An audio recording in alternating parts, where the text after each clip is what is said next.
A paz do Senhor, meus irmãos, estamos aqui em mais um Pod no Monte, na presença aqui mais uma vez de Leandro, Everaldo, Lucas. E hoje nós teremos, pessoal, um episódio especial, porque teremos um quiz. Estaremos fazendo perguntas feitas pelo irmão Lucas e nós estaremos aqui comentando e dando a nossa resposta às perguntas feitas. Relacionado ao livro de Tito. Iniciando o primeiro capítulo, primeira pergunta. Como o presbítero e seus filhos deveriam ser? Eu respondo primeiro, né? Você é filho de pastor?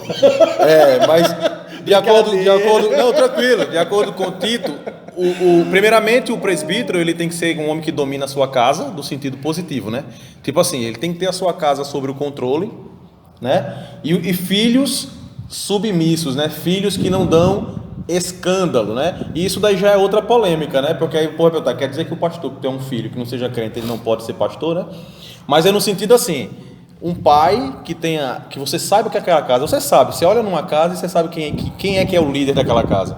Então, o presbítero, ele precisa dominar a sua casa no sentido de liderança e os filhos estar debaixo de sua liderança, entendeu? E uma mulher também que também esteja sujeita à liderança dele. Assim, com outras palavras, era esse o texto que dizia que esperava de um presbítero em relação à sua liderança na casa.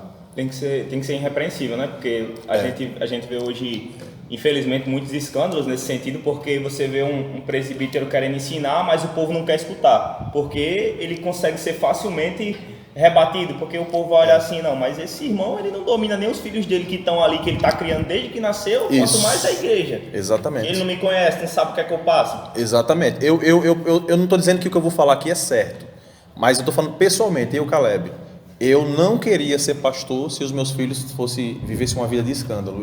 Eu não me sentiria confortável. Poderia ser até que eu estivesse fugindo da vontade de Deus, vamos dizer assim, né? Mas eu acho que eu entregaria a minha liderança na igreja. Eu não estou falando que isso é o que todo mundo tem que fazer. Porque eu não me sentiria confortável, por exemplo, em ser um pastor e os meus filhos, dizendo-se crentes, sendo tipo uns lobos dentro da igreja, fazendo tudo que não presta, aquela coisa reviravolta, entendeu? Mas assim, existe pastores, homens de Deus com filhos e que dão trabalho? Existe. Mas na casa dele, quem é o líder? Na casa dele, quem é que... Tipo assim, não vou falar, eu não gosto de falar a palavra que manda, que é feio isso. Quem é que... uma palavra melhor que manda. Quem é que tem controle? Se ele tem controle sobre a sua casa, ele tem um perfil para ser um presbítero, nesse sentido. Eu também concordo também com a mesma situação, até porque também tem outros exemplos na Bíblia que mostram essa mesma situação, né? A gente vê ali no caso do Eli. Né, e dos filhos. Tem outra situação que, apesar de ele não ser o presbítero, mas ele é o chefe da casa, que é o rei Davi. Porque ali no caso do rei Davi, mas ele não tinha uma função ministerial. Só que ali ele é o chefe digamos assim, praticamente da igreja, porque ele é o rei de Israel. Então, tudo que está abaixo do rei, isso inclui a própria congregação. A própria igreja está ali naquele momento, de certa forma, em uma situação de submissão ao rei. Quer dizer, se depende do rei para acontecer algumas coisas, né, incluindo o próprio templo, né, que viria a ser futuramente construído. Então você imagina um homem como ele, não sabe gerenciar a própria casa, vai construir a casa do Senhor? Você imagina a situação como é que seria, né? Então, graças a Deus, não foi o que aconteceu com o rei Davi. Davi foi um péssimo regente, digamos assim, nasceu lá, mas aí tem um contraponto interessante, mas ele foi um bom rei para Israel. Sim, mas eu tenho duas observações para fazer aí, eu não sei se foi essa a sua intenção. Sim. Por exemplo, no caso de Davi, ele ali foi consequência do pecado, né? A espada não ia se apartar da casa dele, os filhos dele... É outro contexto. Exatamente, nesse caso. E eu não sei se sua intenção de falar o exemplo de Eli é exatamente... corrobora com o que está falando do presbítero. Mas o que ele quis dizer, ele quis, na verdade, usar um exemplo de liderança, né? Que Davi foi um exemplo de liderança, independente de ter sido o contexto lá do pecado. Mas não, o exemplo de Davi, tudo bem, porque Davi foi um ótimo líder, um excelente líder, e ele, como consequência do seu pecado, ele viveu uma bagunça na família dele, não é? Eu estou falando também do caso de Eli, porque o exemplo que você falou de Eli reforça o argumento de Paulo a Tito sobre a questão do presbítero. Por quê? Porque nesse caso aí, eu não posso dizer, os filhos de Eli, eles eram profanos, mas Eli não tinha nada a ver com isso. Eli tinha, porque Eli foi responsabilizado por Deus, porque ele não pôs ordem na casa. Era culpa de Eli. É tanto que quando Deus já estava ali já estava se revelando para Samuel, porque ele estava, tipo assim, passando a mão na cabeça dos filhos, enquanto Ele estava sendo omisso com a situação. Não, ele muito omisso. Então o problema dos filhos de Eli é culpa de Eli. Pode seguir. Segunda pergunta.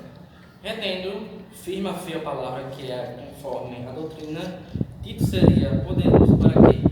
Você pode repetir a pergunta, meu amigo? Retendo firme a fé a palavra. Firma o quê? Que eu não ouvi essa parte. Firme a fé a palavra que é conforme a doutrina, Tito seria poderoso para quê? Exortar, ensinar e demonstrar, né? Firme a fé? Você falou? Isso. Firme Firme e que era fiel. exatamente o motivo pelo qual Paulo escreveu, né? Assim, a gente tem a carta de Tito um pouco mais reservada a Tito, mas a intenção dele que ele fez com a carta foi exatamente por isso. É mostrar para Tito que ele, guardando a palavra de forma fiel, ele tinha poder para demonstrar e exortar de forma firme. Exatamente. Questão da autoridade, que foi uma coisa também que Paulo chamou. Porque se você não tem... O que é que tira a autoridade sua de fazer alguma coisa para Deus ou de fazer? É você não ter conduta, né? Então, primeiramente que Tito já tinha. Então, Paulo relembrava, tipo assim, porque você pegar um jovem para demonstrar e exortar adultos e até idosos, por exemplo, você precisa lembrar que você tem autoridade para isso. E lembrando que a autoridade, né, Leandro, não é autoritarismo, né? É verdade. A autoridade, ele é um líder. Tipo assim, é você reconhecer que Deus botou em você essa autoridade, que você pode fazer isso, que Deus, ele condicionou você a isso. Então, é isso aí. Terceira pergunta. Tito deveria repreender os cretenses para ser o quê? Tito deveria repreender os cretenses para ser o quê? Para ser o quê? Rapaz, é complicado, porque os cretenses era tudo de ruim que a gente pode botar, né? Que é glutão, preguiçoso, falácios, né? Então, ele é se tudo. ele tivesse que repreender, ia ter que repreender tudo Para dos cretenses. ser o quê? Para ser exemplo dos fiéis para o povo do mundo, para que eles não fossem, para que eles fossem irrepreensíveis. Aí entra de novo a palavra que falou. Os cretenses, eles tinham que aprender a ser irrepreensíveis, para que a palavra de Deus não fosse comprometida na hora da pregação. Resumindo, a grande preocupação de Paulo era essa, porque eles não podiam, por exemplo, eu não sei se o foco da pergunta leva para esse lado, mas a preocupação de Paulo era essa, era que o evangelho não fosse envergonhado fora. E a gente está falando de uma época em que surgiam muitos falsos mestres, como é que eu posso dizer, novos evangelhos. Então a preocupação de Paulo era com essas heresias, né, dentro da igreja, que era uma época que tinha muito esses ataques em relação a isso, que do nada surgia um evangelho nada a ver. O povo criava da cabeça que são os falsos mestres, né? E Paulo até fala em Tito que um profeta deles, dos cretenses, falava, né? Não, os cretenses são isso, são aquilo, um próprio deles, né? São os na fé. Pergunta. Sim. Ao que os cretenses não deveriam dar ouvidos. Essa é uma boa pergunta.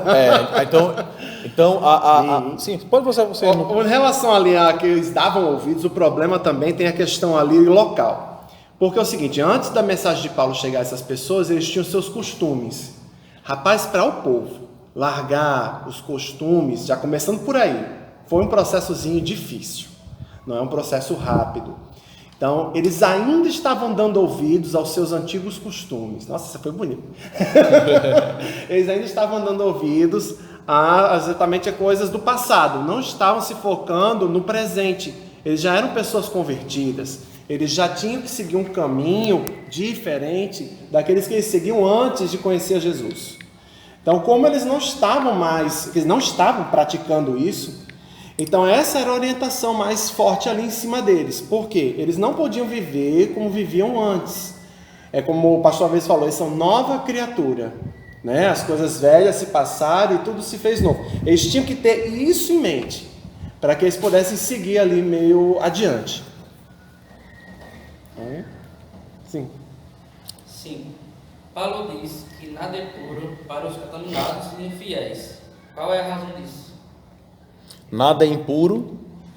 Nada é impuro para os contaminados e infiéis. Qual é a razão disso? Repete de novo. Paulo diz que nada é puro para os contaminados e infiéis.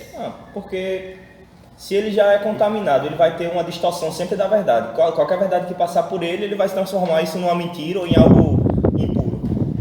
Eu acho que encaixa também naquele texto que fala assim, quem está sujo se suje mais, e quem está limpo se limpe mais. Eu acho que se encaixa mais ou menos por aí também. Perfeito. Aqui a situação. Um herege. Quando você entrega uma verdade para um herege, o que é que ele vai fazer com essa verdade? Vai distorcer. É a mesma coisa, é a mesma situação. Uma pessoa que ela é impura, ela não. Por exemplo, não adianta você. Aí tá no. Jogar pérolas porcas. Pérolas porcas. Eu sabia que você ia pegar essa. Mas tem esse texto. Então, para o impuro, não adianta você trabalhar com algo que é puro para quem vive na sujeira, né? Então, assim. É isso. Basicamente, ele tem que literalmente fazer como a gente disse antes. Ele tem que se limpar ou se purificar para poder conseguir. Mas tem um texto. Como é que eu vou dizer? Específico sobre isso, mas pode prosseguir. Pode prosseguir, sim. Paulo fala de homens que verbalmente confessavam conhecer a Deus, mas contra a linguagem o negavam. Qual era essa outra linguagem? As perguntas estão bem gerais, né? Assim, para a gente pegar assim, especificamente a outra linguagem. Deixa eu escrever essa pergunta. As perguntas estão bem. Paulo, fala com os porque assim, tá bem ampla a mas pergunta. outra linguagem negavam. Qual era essa outra linguagem? Entendi, pô. Então pode falar. É porque, tipo assim, como é que a gente vê através de uma pessoa que ela está crescendo espiritualmente, que ela está no caminho certo? As obras. Não necessariamente ela precisa sentar e conversar com você. De longe você observa que ela está no caminho certo, está crescendo espiritualmente, está contribuindo para o reino, nas obras dela, as ações. Tá muito ligado às ações. A gente até comentou isso num dos podcasts passados, inclusive, que era questão muito de atitude, de postura, do que se fala, como se veste. São a várias linguagem tem que ser. características. Agora eu lembrei de onde tirou essa questão da linguagem sadia. Por exemplo, a linguagem tem que ser. No caso a gente falou ontem do jovem que é reverente, e a linguagem dele tem que ser sã. Eu acho que é daí que está tirando essa referência, né? Que o seu linguajar tem que ser sadio. Aí a gente até comentou ontem sobre essa questão, para que os jovens fizessem uma análise neles mesmos a respeito de como é que a gente deve pregar. Não adianta eu dizer para você uma regra e como deve ser sua fala. Mas será que a forma que você fala, a forma que você se comunica, ela passa o evangelho, vamos dizer assim, ela passa o ensinamento do evangelho? Então, porque tem pessoas que pregam com uma irreverência muito grande, uma linguagem que não é apropriada. A gente até comentou isso ali há um tempo atrás, né? Sobre a gente se preocupar com a mensagem que a gente está passando, porque muitos crentes eles pensam assim, não, eu já sou crente, eu faço a coisa certa, eu não preciso me preocupar com minha aparência nem com o que eu vou falar, mas não é assim, que a gente vê claramente Paulo escrevendo a Timóteo que o obreiro ele tem que se preocupar com a imagem dele, porque como é que ele vai exortar alguém, corrigir, passar a mensagem se ele não tem uma reverência com o que ele está falando, se ele não dá um exemplo visual e externo para os irmãos.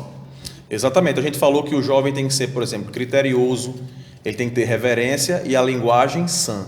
Então existe sim uma linguagem que o jovem tem que ter, que não pode ser a mesma linguagem do mundo, entendeu? Quero agradecer a presença mais uma vez honrosa do irmão Leandro, do irmão Everaldo, trazendo aí as suas contribuições enriquecedoras. É um prazer sempre a gente estar aqui falando da palavra de Deus. Quero agradecer a Lucas aí na filmagem, a equipe de suporte, né, a equipe organizacional aí.